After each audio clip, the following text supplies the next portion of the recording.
Today we're going to full classic pork Afelia. Crushed coriander, red wine, and a whole lot of flavor. Let's do it. Welcome to the Bigfoot Cyprus cooking show.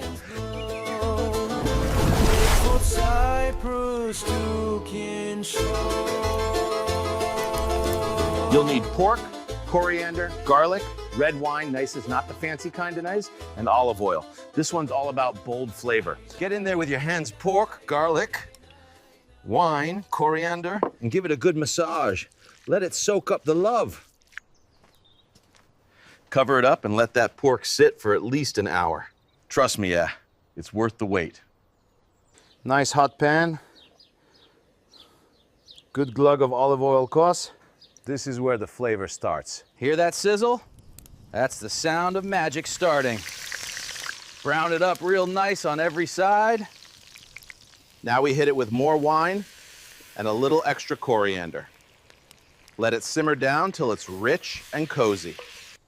This right here is real deal Cypriot Afelia. Pork so tender, it falls apart just looking at ya. I want to know what you guys want to see next, so drop your ideas in the comments below.